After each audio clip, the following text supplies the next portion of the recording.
बेटा हमारा सिलेबस का लास्ट चैप्टर है, चैप्टर का नाम है सिंगल एंट्री।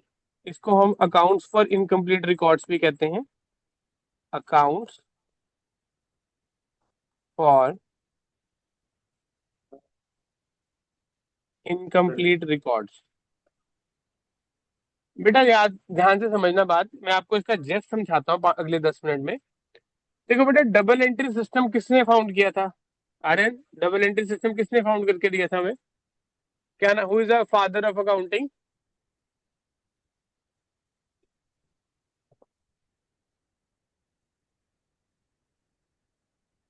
पर पता नहीं। हमने फर्स्ट चैप्टर में पढ़ा था, याद है संचित, याद है? No sir.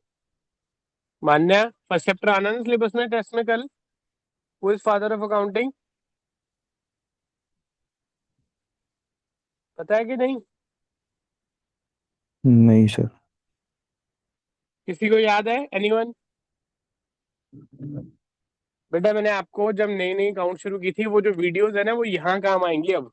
जो पुराने चैप्टर्स आप भूल चुके हो ना, उनकी वीडियोस को देखो। अगर कोई चैप्टर की समरी चाहिए, मुझे बताओ कि सर इस चैप्टर की ना एक वीडियो बना दो, one shot.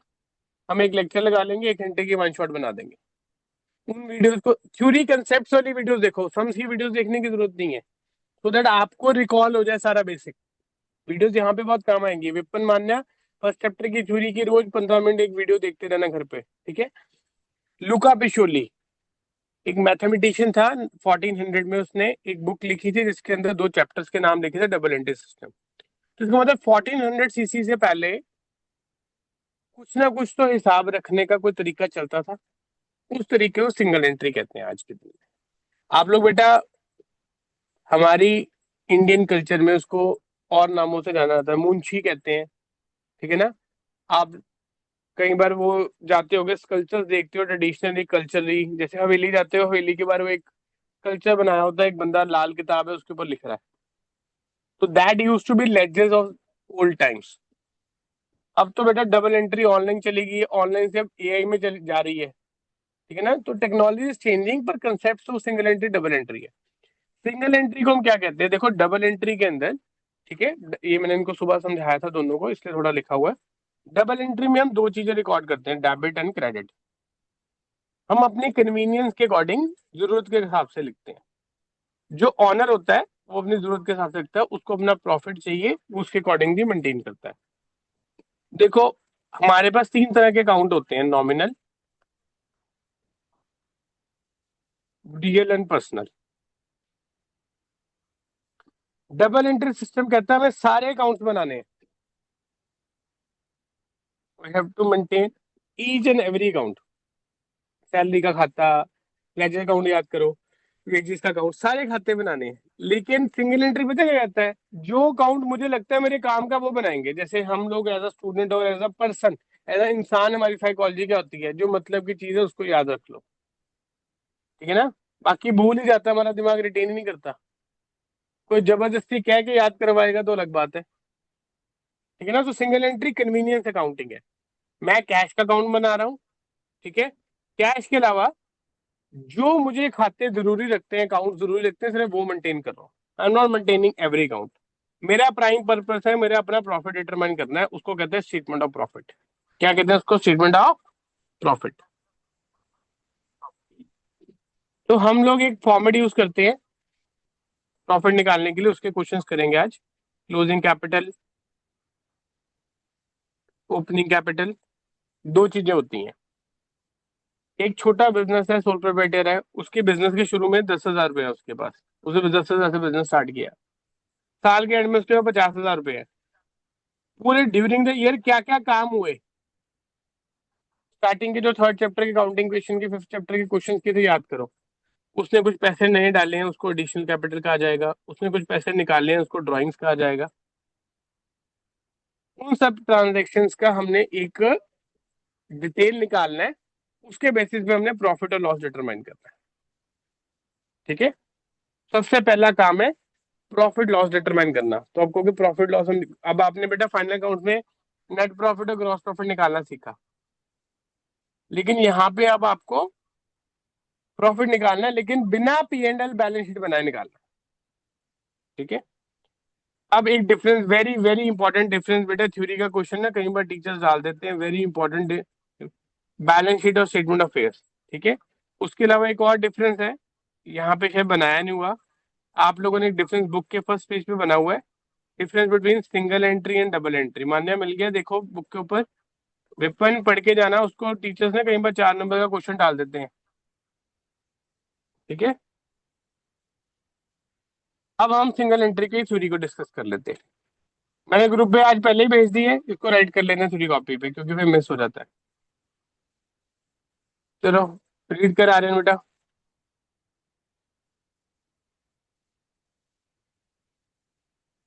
Sir when accounting record से hmm sir when accounting records are not maintained as per double entry system, it is known as the account for the incomplete records. Records, जब बेटा हम double entry को follow नहीं करते, हम इसका मतलब कंप्लीट अकाउंट्स नहीं बना रहे। Double entry is considered to be the complete set of books. जब हम उसको फॉलो नहीं कर रहे तो वो इनकम्प्लीट सेट ऑफ बुक्स होगी। तो इसका मतलब सिंगल एंट्री कह लो, इनकम्प्लीट रिकॉर्ड्स कह लो, एक ही बात है। ठीक है बेटा, आगे इसकी डेफिनेशन का मीनिंग आ जाए 1 मार्क्स का, क्या लिखना है? Definition: it is a system of bookkeeping in which, as a rule, we record only cash and personal account. It is always incomplete double entry, varying with the circumstances. Varying में circumstance का मतलब क्या है कि iron books बना रहा है तो वो अलग तरीके से बना रहा है, संचित बना रहा है अलग बना रहा है, मैं बना रहा हूँ अलग बना रहा हूँ, यानी कि हम अपनी जरूरत के हिसाब से बनाते हैं। संजय एक बात दुकान पे हिसाब बनाते हो, क्या डबल एंट्री सिस्टम फॉलो करते हो, सारे लेजर अकाउंट्स बनाते हो, या डायरी पे लिख लेते हो जो चीज जरूरत है बस? वो तो सर अकाउंटेंट को या पापा को ही पता होगा। अच्छा, तू हिसाब बनाना नहीं सीखा अभी? वो अकाउंटेंट को ही पता है, पापा बस उसको बिल बुक सीखो, पकड़ा देते अगर आप लोग अपने अपने फैमिली बिजनेसेस में थोड़ा बहुत 10-20% इन्वॉल्व हो ना, वो सीखो। उसके बाद बैठ जाओ एक दिन, जब वो एंट्री करता है या कभी रिपोर्टिंग करता है, सीखो। क्योंकि रियल लाइफ में क्या हो रहा है और हम जो पढ़ रहे हैं, वो आपको ना एक थोड़ा सा गैप दिखेगा कि हम जो पढ़ रहे हैं सर वहां पे ये चीज तो मुझे दिख नहीं रही है। तो वो मैं आपका गैप खत्म कर दूंगा इन 2 सालों में, आपको बता दूंगा कहाँ पे आपका जो ये पढ़ रहे हो ये कहाँ काम आएगा, और वो जो फॉलो हो रहा है वो कैसे एप्लीकेशन है। ठीक है ना? जनरली क्या होता है, बिजनेसमैन ना अपनी सिर्फ डेली ट्रांजेक्शन को वाउचर्स के फॉर्म में रिकॉर्ड करता है, फिर वो अकाउंटेंट को दे देता है, फिर अकाउंटेंट बुक्स बनाता है, जो संचित ने बोला कि वो अकाउंटेंट सिंगल एंट्री बना रहा है कि डबल एंट्री बना रहा है, वो अकाउंटेंट पर डिपेंड करता है। लेकिन बेटा double entry book system legally acceptable है, टैक्स वाइज एक्सेप्टेबल है, सिंगल एंट्री भी लीगली एक्सेप्टेबल है, लेकिन कुछ लोगों को अलाउड है, सबको अलाउड नहीं है। जैसे फॉर एग्जाम्पल एक छोटा दुकानदार है, एक रेडी वाला गोलगप्पे बेचता है, टिक्की बेचता है, कियोस्क है, कोई लगा रहा है बंदा, आइसक्रीम वाला ठेला लगा रहा है, वो कहाँ से डबल एंट्री बुक सिस्टम बनाएगा? वो तो रोज का सामान लेकर आता है। ठीक है, उसको तो ये पता है कि मैंने यार रोज के पैसे कमाने हैं। अगर आप कभी भी किसी स्मॉल बिजनेसमैन से पूछोगे तो वो कहेगा यार मुझे तो रोज के पैसे कमाने, मुझे नहीं कोई हिसाब करना आता। उसका क्या लॉजिक होगा कि मैंने 10,000 का सामान खरीदा है, मैंने 15,000 घर लेके जाने, लॉजिक लाइक दैट। कभी भी किसी खाने पीने की रेडी वाले से पूछो, वो सबसे इजी एग्जांपल है, गोलगप्पे वाले से पूछो, वो कहेगा सर मैं 2,000 का सामान लाया, मैंने 5,000 का बेचा, I am very happy in that. क्योंकि खुद अकेला ओनर है, अकेला काम कर रहा है। ठीक है, 2,000 लाया, खर्चे खुर्चे काट के 2,000 रुपये कमा के जा रहा है, तो he is earning 50-60,000 rupees, he is happy with that. But अगर गोलगप्पे ज्यादा चलने शुरू हो गए, दुकान डाल ली, वो 5,000 की सेल हो जाएगी रोज, 5 से 10,000 की हो जाएगी। ठीक है ना? तो that is how scaling in the business start. ठीक है, तो सिंगल एंट्री स्मॉल बिजनेसेस जो कि कैश बेसिस पे ज्यादा डिपेंडेंट है। ठीक है, प्रोफेशनल्स, ठीक है, टीचर्स, डॉक्टर, जो सिंगल पर्सन हैंडेड काम कर रहा है, जैसे बेटा मेरे यहाँ पे सेंटर पे आप देखते हो कि मल्टीपल टीचर्स हैं, स्टाफ है, अलग अलग चीजें, अलग अलग काम हो रहे हैं, तो वो एक इंस्टीट्यूशन सेटअप है। लेकिन आप भी पढ़े हो, मैं भी पढ़ा हूँ, मैंने भी पढ़ाया है। They used to be time में अकेला ही पढ़ाता था, एक कमरा होता था, 4 लोग आते थे, बैठते थे, पढ़ते थे। ठीक है ना? तो इसका मतलब क्या है, एक डॉक्टर है घर पे शाम को क्लिनिक खोल के बैठा है, पेशेंट आते हैं, ही चार्जेस द मनी, रोज के 10 पेशेंट देखे, 1,000 2,000 3,000 बनाए, he is happy with that. ठीक है, तो ऐसा कोई पर्सन है जो सिंगल हैंडेडली सारा काम कर रहा है, he can use single entry system. ठीक है, उसको डबल एंट्री नहीं बनाएगा तो भी चल जाएगा। समझो बात। इसका मतलब एक ही काम को करने वाले कितने लोग हैं, करने वाली प्रैक्टिस क्या है, उसके अकॉर्डिंग डबल एंट्री रिक्वायर्ड है कि सिंगल एंट्री रिक्वायर्ड है, ये फर्क पड़ जाता है। ठीक है, in this we record transactions as we follow. कुछ transactions, there are some transactions which are recorded with one aspect, यानी डेबिट क्रेडिट में से सिर्फ डेबिट रिकॉर्ड किया। जैसे फॉर एग्जांपल, अब मैंने कहा लेट से मैं एक पर्सन हूँ, मैं शाम को अपनी दुकान खोलता हूँ 5 बजे, 9 बजे तक बंद कर देता हूँ। लेट से मैं कोई प्रोडक्ट बेचता हूँ, ले डॉक्टर मैंने बात की, कोई सर्विस है, कोई फिजियोथेरेपिस्ट है, उसे अपनी शाम को 3 घंटे की सर्विस देनी है। एक पर्सन आया, उसके साथ मैंने 20 मिनट बैठना है, या मैं डाइटिशियन हूँ, ठीक है ना, एक पर्सन आया उसके साथ आधा घंटा बैठना है, मैंने अपॉइंटमेंट के थ्रू बुकिंग कर ली, साइकोलॉजिस्ट हूँ, कुछ भी हूँ। ए पर्सन आया, अगर मेरा उसके साथ फ्यूचर में काम नहीं है, अब डॉक्टर का तो फिर भी काम हो सकता है, वो रिकॉर्ड फाइल बनाएगा, लेकिन आप किसी रेस्टोरेंट में जाते हो, या मेरा रेस्टोरेंट है, कोई खाने आया, उसने 200-500 रुपए का कुछ खाना खाया, क्या मैं उसकी डिटेल मांगता हूँ सारी, जैसे पर्सनल डाटा दो, ये दो, वो दो। फोन नंबर्स लेते हैं मार्केटिंग के लिए, वो ना भी दे कस्टमर, जरूरी नहीं है। तो इसका मतलब मुझे कैश आया, किससे आया मैटर नहीं, मेरी कैश सेल्स है, मैं कैश अकाउंट रिकॉर्ड करूंगा, सेल्स को रिकॉर्ड नहीं करूंगा। बस सेल्स का अकाउंट क्रिएट करना है नहीं करना है मेरी मर्जी है। हाँ, लेकिन मेरा कोई नोन बंदा आ गया, वो डेली का बंदा आता है, वो रोज आएगा, 50 रुपए का खाएगा, 100 रुपए का खाएगा, लेट से वो कहता है मैं महीने के एंड में पैसे दूंगा। ठीक है, लेट से मेरा एक रेस्टोरेंट है, ये पर्सन रोज आता है, वो कॉफी पीता है, चाय पीता है, सैंडविच खाता है, ठीक है, जो भी है, खाना खाता है, चपाती खाता है, और उसने मेरे को बोला हुआ है सर मैं आपको मंथली पेमेंट करूंगा, he is known to me, तो उसका मैं खाता जुटाऊंगा। तो कैश टू ए, मैं ए को एक अपना डेटर बनाना शुरू कर दूंगा। ठीक है ना, गेटिंग माई पॉइंट, कैश नहीं आया, डेटर टू सेल्स। तो इसका मतलब डेटर का अकाउंट क्रिएट करना है, क्रेडिटर का क्रिएट करना है, एसेट का क्रिएट करना है, डिपेंड करता है सिचुएशन पे। इसमें एक सिंपल सा लॉजिक याद रख लो, लेने वाले पैसे याद रखने पड़ते हैं जिंदगी में, देने वाले नहीं याद रखने पड़ते। संजीव, मैं बात ठीक कह रहा हूँ? यस जब सर, आपने सही बात। किसी को पैसे जब आपने किसी को पैसे देने होते हैं, वो तो सर ठीक है वो ना, याद रखेगा वो एनालिस्ट। याद रखेगा, that is the basic human psychology, वो याद रखेगा, उसने पैसे निकलवाने हैं हमसे, that is human tendency. Professional courtesy business में, इंस्टीट्यूशन में आती है। ठीक है ना, मैं यहाँ पे देखता हूँ बहुत कल्चर में फर्क है। If you commit to something something, India में क्या होता है, कमिटमेंट देने के बाद भी उसको रेपिटेशनली रिकॉल करना पड़ता है। I used to get annoyed with this habit in India also, ये नहीं कि यहाँ आके। आई रिमेम्बर 10 years बैक एक आर्ग्यूमेंट हुआ था मेरा किसी के साथ, नॉट इंस्टीट्यूशन, सिर्फ इसी बात पे, एक पर्सन ने अपनी बात कमिट की, 3 बार चेंज कर दी, मैंने उसके बाद बंदे के साथ काम ही नहीं किया, I lost my money also. लेकिन एक कमिटमेंट इशू होता है। लेकिन इंडिया में 99% एक कल्चर ऐसा है, काम का तरीका ऐसा है। ठीक है ना, और ये यहाँ पे भी ऐसा है, जहाँ पे कैश इकोनॉमी होगी वो वहां पे ऐसा ही होगा, जिसने पैसे लेने वो ध्यान रखेगा।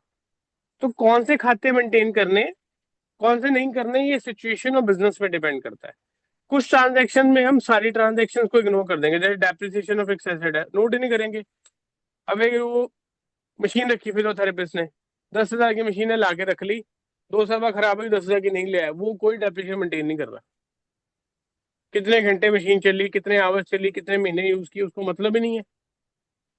ठीक है ना, गेटिंग माई पॉइंट।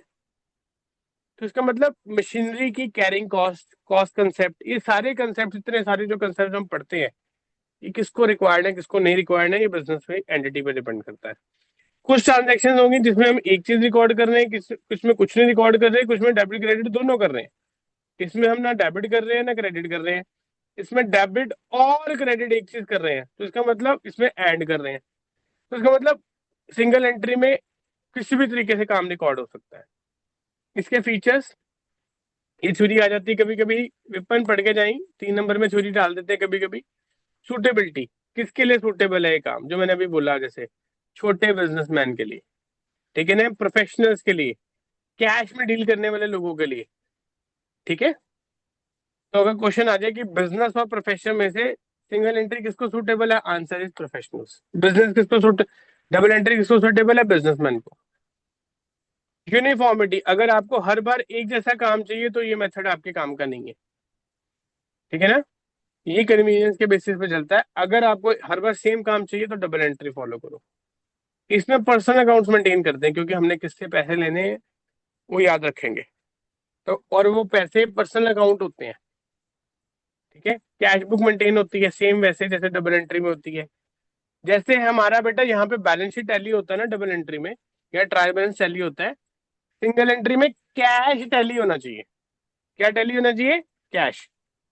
दुकान पे हिसाब करते हैं ना लोग, शोरूम पे हिसाब करते हैं, वो कहते हैं गल्ले में सुबह कितने पैसे डाले थे, रात को कितने पैसे हैं, पूरे दिन में कहाँ से पैसे आए कहाँ से गए। दैट्स द बेसिक लॉजिक, आज भी वो कैरी हो रहा है, ठीक है ना। It is also dependent on vouchers. ऐसा नहीं है कि अपनी मर्जी से हो रहा, बिल्स वाउचर्स मीमोज ये होने चाहिए। इसमें फाइनल अकाउंट बनाना बहुत मुश्किल है क्योंकि आपके पास डाटा ही नहीं पूरा है। आपके पास कुछ अकाउंट रिकॉर्डेड है, कुछ अकाउंट रिकॉर्डेड नहीं है। तो it is very difficult to maintain final account. Final account मतलब P and L, balance sheet and all that, ठीक है। इस मेथड के फायदे नुकसान, बहुत आसान है, खर्चा कम होता है, ठीक है ना। बहुत ज्यादा पढ़ाई लिखाई वाला बंदा नहीं चाहिए, उसको नॉलेज नहीं चाहिए, बेसिक हिसाब कोई भी सीख सकता है, ठीक है। प्रॉफिट कैलकुलेट करना आसान है, छोटे बिजनेस के लिए सूटेबल है। नुकसान क्या है? आपको पता ही नहीं आपके एसेट कैसे एब्जॉर्ब हो रहे हैं, सही हो रहे हैं गलत हो रहे हैं, एसेट की लाइफ कितनी है। प्रॉफिट इज इनएक्यूरेट, सबसे बड़ा लिमिटेशन। समझो बात, मेरे पास 5 एसेट्स है सिंगल एंट्री में, मैंने बुक्स बनाई नहीं, मैंने वो सारे बेच दिए, मेरे को 2 लाख रुपए आ गए। मैं कहूँगा यार पैसे बड़ा आ गया कैश के हिसाब से, पर वो प्रॉफिट नहीं है क्योंकि कल को जो मुझे खरीदने पड़ेंगे तब पैसे चाहिए भी है ना। तो इसमें प्रॉफिट एक्यूरेट नहीं आता। मैंने सामान बेचा 50,000 का उधार पे, मैं मान लूंगा मेरा प्रॉफिट हो गया। अक्रूल बेसिस क्या कहता है, उसमें डेटर कंसिडर करो, इसमें डेटर कंसिडर होना नहीं, पेमेंट रिसीव होनी है, तो वो हमारा काम खराब हो जाएगा। फाइनेंशियल पोजीशन ठीक नहीं निकलती, इसमें फाइनेंशियल पोजीशन वेग निकलती है, एक्यूरेट नहीं होती, it is can not be determined. कोई इंटरनल चेक नहीं है इसमें, हम इसको बुक्स को कहीं पे रेफरेंस के लिए यूज नहीं कर सकते, इसके बेसिस पर डिसीजन नहीं ले सकते, ठीक है। इसमें कंपैरेटिव स्टडी नहीं कर सकते। अगर हम समझना चाहें हमारे ओवर द ईयर, अब मैं आपको यहाँ की ना एग्जांपल देता हूँ एक, वेयर आई एम सिटिंग, यहाँ से ना एक लाइक 100 फीट दूर एक पर्सन है, is a Chinese person, he has been doing business for 38 years, he is selling his business. तो समवन इन माय फैमिली वो कहते हैं आप इनसे एक बार बात करके देखो कि how much value is gonna ask. तो मैं उनके पास गया, he traditional in a single entry manner set, मुझे नहीं पता मेरे पास कौन सा एसेट कितने का है, ये आपको दिख रहा है जो देख लो, मुझे इसकी वैल्यू बता दो। This is called single entry. Double entry क्या है? मैंने उसको बोला कि सर आपके पास क्या क्या एसेट्स हैं, उनकी लिस्ट बना लेते हैं, we can make a list.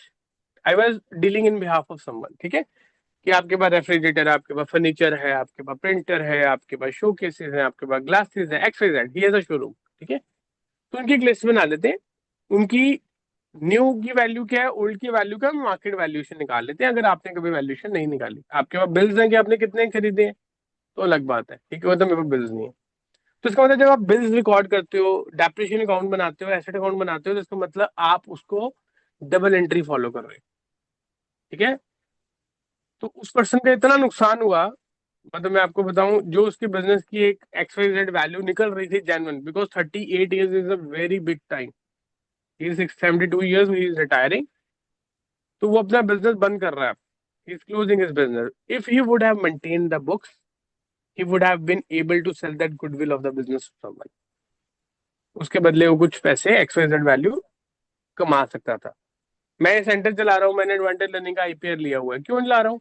Goodwill बनेगी बेटा, 10 साल 20 साल 30 साल जब तक शरीर चलेगा काम करेंगे, उसके बाद इसको नाम को कैरी करेंगे। हमारे इंडिया में ना बिजनेस ना फैमिली बेस्ड चलता है। I met a person here, he is from Bombay, he bought a business which is 150 years old, 150 साल पुराना बिजनेस है, आइसक्रीम की दुकान है एक तरफ। बट समटाइम पीपल कम कि हम 30 साल पहले यहाँ पे आके आइसक्रीम खाते थे, हम 20 साल पहले आके खाते थे, तो देखो एक रेफरेंस पॉइंट होता है कस्टमर का, उसको गुडविल कहते हैं। अगले साल इसका चैप्टर पढ़ना है हमने सिलेबस में। तो जब आप कोई ऐसा रनिंग बिजनेस खरीदते हो जिसकी गुडविल है, उसके एसेट्स हैं, उसकी बुक्स मेंटेन है, तो आपको उसका बेनिफिट होता है कि ज्यादा कस्टमर्स आते हैं। सिंगल एंट्री में ये नुकसान है क्योंकि आपके बुक्स नहीं मेंटेन, तो वो नुकसान हो जाएगा।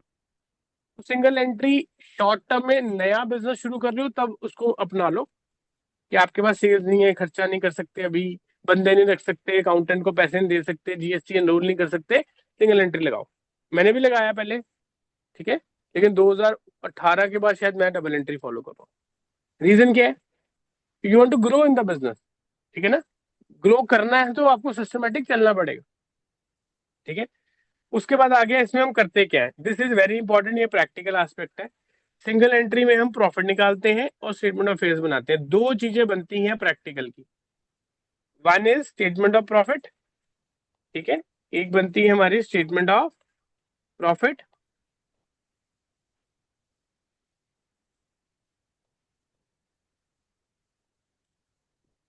ठीक है, दूसरी बनती है स्टेटमेंट ऑफ फेयर्स। अब प्रॉफिट निकालने के सिंगल एंट्री में दो मेथड्स होते हैं, one is statement of affairs method, दूसरा कन्वर्जन मेथड। बेटा इसके साथ क्रॉस लगाया हुआ है, +1 में आपके सिलेबस में, नॉट इन सिलेबस है ये। तो आपके सिलेबस में सिर्फ एक ही मेथड है, method number 1 is in your syllabus, method number 2 is not in your syllabus, but when you will go to college, ठीक है। भावना ये कहाँ पे गया था? पानी पीने गए सर। ऐसे बीच में से नहीं भेजना आगे किसी को, ठीक है, ठीक है। वैसे पूछे बिना नहीं भेजना, टॉपिक चल रहा है बीच में नहीं भेजना। When you will go to college, आप बीबीए करो, बीकॉम करो, बीएमएस करो, आजकल तो बिजनेस एनालिटिक्स करो, डाटा साइंसेस करो, थोड़ा बहुत अकाउंट्स पढ़ाते हैं। Whenever you will read the single entry again, तो वहां पे वो दूसरा मेथड आएगा, यहाँ नहीं आएगा, वहां आएगा, ठीक है। अब स्टेटमेंट ऑफ फेयर्स मेथड क्या कहता है? ये एक स्टेटमेंट है जिसमें हम एसेट्स और लायबिलिटीज को लिखते हैं। तो देखो बेटा, इसका मतलब हम बैलेंस शीट नहीं बना रहे, लेकिन कुछ ना कुछ तो एसेट और लायबिलिटी का हिसाब रख रहे हैं, ठीक है ना। And would try to calculate profit on the basis of difference in the opening and the closing capital. This line is very very important. जिनका एग्जाम है वो बच्चे याद भी कर लो और पेपर में आंसर के नीचे लिखाना। In single entry we calculate profit on the basis of opening and closing capital, ठीक है। This was a small theory concept जो मैंने आपको सिंगल एंट्री का बताया, ठीक है। अब हम इसका प्रैक्टिकल स्टार्ट करेंगे।